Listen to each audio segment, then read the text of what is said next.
মহাকাশ কি সত্যি শব্দে ভরা? অসীম শূন্যতায় কিসের শব্দ সেখানে? সম্প্রতি নাসার একটি রেকর্ড করা শব্দ ঘিরে সামাজিক যোগাযোগ মাধ্যমে উত্তেজনা তুঙ্গে। কিন্তু প্রশ্ন হলো, এটি কি আসলেই মহাকাশের শব্দ, নাকি ফেক তথ্যের জাল ছড়ানো হচ্ছে? সম্প্রতি নাসা যে অডিও রেকর্ড প্রকাশ করেছে তা মহাকাশে একটি ব্ল্যাক হোলের চারপাশ থেকে পাওয়া শব্দ। এই রেকর্ডটি সবার মধ্যে আগ্রহ সৃষ্টি করলেও দ্রুতই সোশ্যাল মিডিয়া প্ল্যাটফর্মে বিভ্রান্তিকর তথ্য ছড়াতে থাকে। কেউ বলছে এটি এলিয়ানদের বার্তা, আবার কেউ দাবি করছেন মহাকাশ গান গাইছে, কেউ কেউ তো দাবি করেছে এটি নাকি ফেরেশতাদের শব্দ। কয়েকটি পোস্টে লেখা হয়েছে নাসা মহাকাশের রহস্য লুকাচ্ছে। বিভ্রান্তিকর ভিডিও এবং মিম শেয়ার করে এমনকি ব্ল্যাক হোলের শব্দকে মহাজাগতিক সঙ্গীত হিসেবে তুলে ধরা হয়েছে। কিছু ব্যবহারকারী তো এমনও দাবি করেছে যে এটি পৃথিবীর জন্য সতর্কবার্তা। কোনোটিতেই কোনো বৈজ্ঞানিক তথ্যের তোয়াক্কা করা হয়নি। মহাকাশের শব্দ কি আসলেই শোনা যায়? বিজ্ঞান অনুযায়ী মহাকাশ একটি প্রায় নিঃশব্দ পরিবেশ। সেখানে কোনো বায়ুমণ্ডল নেই যা শব্দ তরঙ্গ পরিবহন করতে পারে। তাহলে কিসের শব্দ রেকর্ড করেছে নাসা?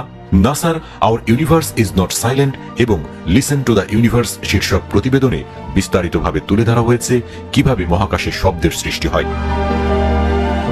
আমাদের এই মহাবিশ্বে আছে গ্যালাক্সি, কৃষ্ণ গহ্বর বা নক্ষত্র। নক্ষত্রের বিস্ফোরণের সময় যে বিশাল পরিমাণ শক্তি নিঃসৃত হয় তা বিশেষ তরঙ্গ তৈরি করে, যা আমরা স্বাভাবিকভাবে শুনি না। বিশেষ প্রযুক্তির মাধ্যমে বিশ্লেষণ করা হয় এরকম তরঙ্গ। নাসার বিজ্ঞানীরা তাই কসমিক সাউন্ড বা মহাকাশের শব্দ তরঙ্গ নিয়ে কাজ করে থাকেন, প্রকাশও করে থাকেন। মহাকাশের নক্ষত্রের মধ্যে কম্পন ঘটে। অ্যাস্ট্রোসিসমোলজির মাধ্যমে বিজ্ঞানীরা এই কম্পনগুলো পর্যবেক্ষণ করে। কৃষ্ণ গহ্বরের চারপাশে গ্যাসগুলো তীব্র চাপ ও তাপ তৈরি করার ফলে আল্ট্রালো ফ্রিকোয়েন্সির শব্দ উৎপন্ন হয়। এগুলো শুনলে মনে হবে মহাজাগতিক কোনো গান বাজছে।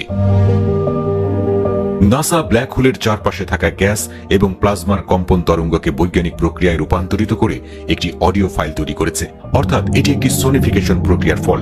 এই পদ্ধতিতে বিভিন্ন ধরনের ডেটা, যেমন তরঙ্গ দৈর্ঘ্য বা কম্পন, শব্দে রূপান্তর করা হয়। যুক্তরাষ্ট্রের কর্নেল বিশ্ববিদ্যালয়ের জ্যোতির্বিদ্যার অধ্যাপক জেমস স্কট বলেন, দ্রুতগামী বেতার তরঙ্গের উৎস যাই হোক, সেটা কয়েক মিনিটেই নতুন করে শক্তি সঞ্চয় করতে পারে। আমরা অনেক দূর থেকে এই সংকেত পাচ্ছি, তার মানে সেগুলো অত্যন্ত শক্তিশালী তরঙ্গ। মহাজগতের গুটি কয়েক উৎস থেকেই এমন অতি জোরালো প্রবাহ তৈরি হতে পারে। সম্ভবত অন্য কোনো ছায়াপথের নিউট্রন নক্ষত্রই ওই রহস্যময় শব্দের উৎস। নাসা স্পষ্ট করেছে মহাকাশের শব্দ শোনা যায় না। আমরা ব্ল্যাক হোলের চারপাশে গ্যাসের কম্পন শনাক্ত করে এটি শব্দে রূপান্তর করেছি। এটি মহাকাশের পরিবেশ বোঝার একটি বৈজ্ঞানিক পদ্ধতি। এর সঙ্গে কোনো অতিপ্রাকৃত বা এলিয়েনের সংযোগ নেই। নাসার গবেষক ডক্টর পল রোজেন বলেন, এই রেকর্ডটি ব্ল্যাক হোলের কার্যকলাপ সম্পর্কে নতুন কিছু জানতে সহায়তা করে। এটি কোনো এলিয়েন বার্তা নয়।